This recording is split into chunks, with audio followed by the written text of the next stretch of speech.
insight as Lewis will go around the league with a couple of different thoughts. And this is going to be a quarterback edition. So first off, Lewis, will Aaron Rodgers get more help this offseason?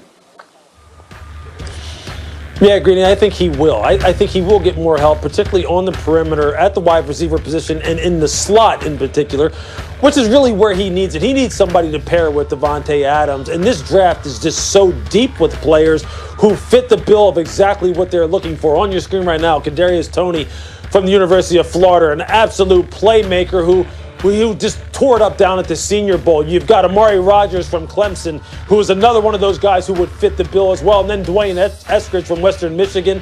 They just have so many guys that are out there that are available for them that I think they'll get one of them. Next up will be Ben Roethlisberger. Should he keep playing in 2021?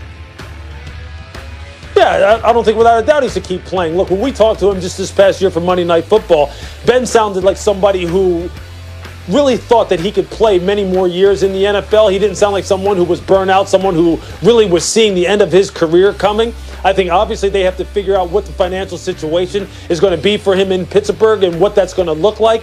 But I think you're going to see Ben for a couple more years in the NFL. And then one more. If you were in the Browns front office, would you sign Baker Mayfield to a long-term deal now?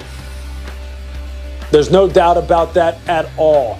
Look, he has found his niche right now with Kevin Stefanski in this play-action-oriented type of offense that really runs through the running game, and off of the play-action passing game comes the kind of production that you're looking for out of Baker Mayfield. He's not someone who's just going to be able to transcend his surroundings and really make everyone else better in the sense of, a true, generational type of franchise quarterback. But this is a perfect fit for him in Cleveland. And I think they understand that. I think they like where they're heading. There's no way I'd let him get out of the door. They have a good thing going in Cleveland. They found someone who can win them football games and play at a high level when need be. I wouldn't chance that and try starting over at all. I wouldn't mess with this in any way, shape, or form. We see what's happening to other teams that don't really know what their next best alternative is when they go ahead and they let their starting quarterback out the door. I don't think Cleveland will make the same mistake. Understood. But just to be clear, we're talking about signing an extension. He just finished his third year. They can pick up the fifth-year option, which means just by doing that, they have him guaranteed for 2 more years.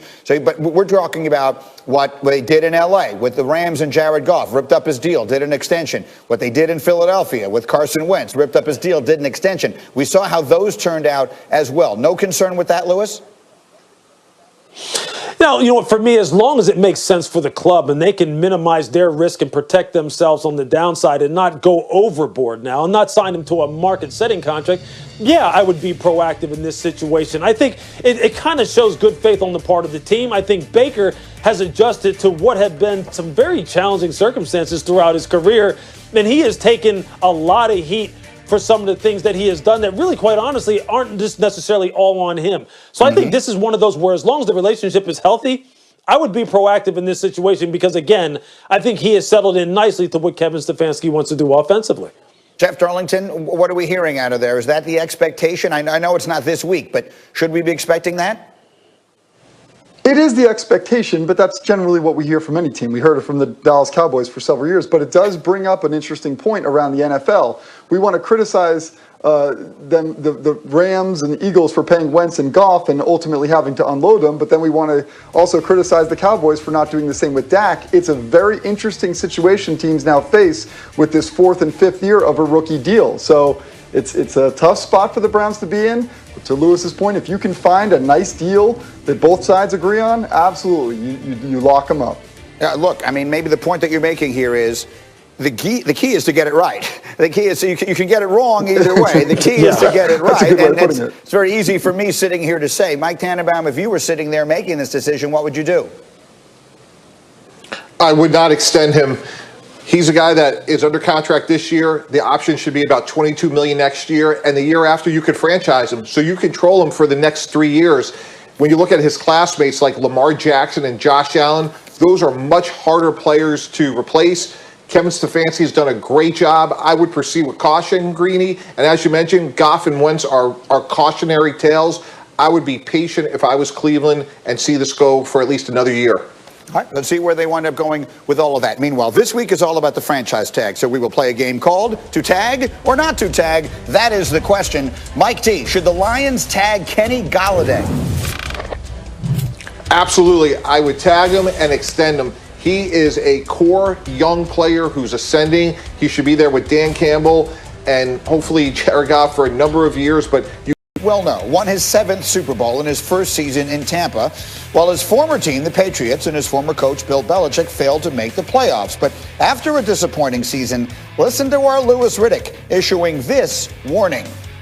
Missing the playoffs, seeing Tom win the Super Bowl, having people doubt him now, not having a franchise quarterback under contract, people saying, well, it was more Tom than it was you, and that whole damn debate. I don't care how many Super Bowls he's been to or how many he has won. I promise you, he is sitting somewhere right now going, okay. But I would bet he has now this year, I'll bet he comes out firing in a way you haven't seen in a long time. All right, so we hear you there, Louis Riddick, and a reminder that Louis played for Bill Belichick in Cleveland, so you know of what you speak. But so let's use the term scorched earth tour. That became our term last year for Aaron Rodgers after they drafted the quarterback, and we turned out to be right on that one. Sounds to me like you're anticipating a scorched earth tour for Bill in New England this year. But the question, Louis, is who's his quarterback going to be? Yeah, that's a great question. That's first and foremost, Greeny, what he's going to have to address. But the reason why I made those comments was this. Having talked to him twice this past year for Monday Night Football and on those production calls, I can just tell you this. The frustration was palpable. I mean, it came through on those Zoom calls in a way that you could feel just how frustrated he was. That one, he knew that he was kind of undermanned as far as his football team and the weapons that he had, that he couldn't do the things that he was used to doing. He couldn't get his team to play at a consistently high level like he was used to doing. And you could tell that it frustrated him.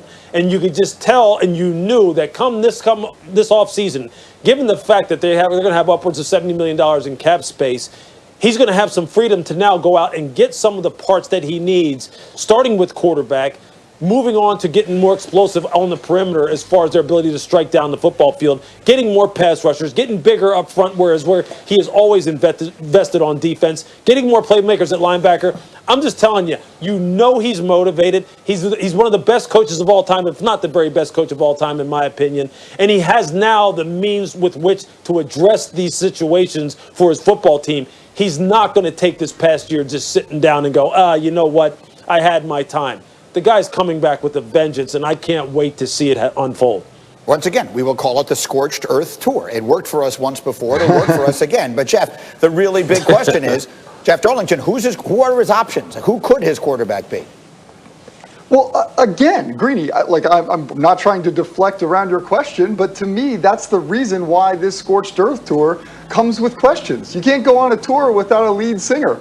And I just don't think that the Patriots know what direction exactly they're going yet. And when they do figure it out, I think we can have this conversation again. I understand his motivation. I understand his brilliance. But we are now in a league where Sean McVay, the prodigy wonder child of the NFL, sent his quarterback packing. Jared Goff wasn't good enough to succeed in what he believes he needs. The quarterback position has never been more important than it is right now. Andy Reid, his brilliant career, took until 2 years ago because he had Patrick Mahomes. Until Bill Belichick addresses the quarterback position, I just don't see how we can assume that he will be successful in 2021, despite the fact that I still want to say I agree with everything Louis Riddick usually says. Well, so to the point. So, Louis, you played for Bill Belichick. Mike T., you worked with Bill Belichick, and you have, in fact, sauna'd with the man. So I would ask you that. If he is right now sitting somewhere in a schwitz, he's sitting there right now, what do you think he is contemplating? What do you think makes sense to anticipate for him doing at quarterback, maybe a 1-2 punch? Yeah, I just learned a new verb, so thank you. If you do an autopsy of what Bill Belichick looks for at quarterbacks, processing information and intelligence is number one. Tom Brady, Jacoby Brissett, Brian Hoyer, Jimmy Garoppolo, they're all smart quarterbacks. So if you look at that through the lens of what he may do going forward, I look at maybe signing a veteran like Ryan Fitzpatrick, maybe trying to acquire Marcus Mariota, and then also going after someone like Mac Jones. It's the old Bill Belichick, Nick Saban connection. Bill Belichick's drafted 10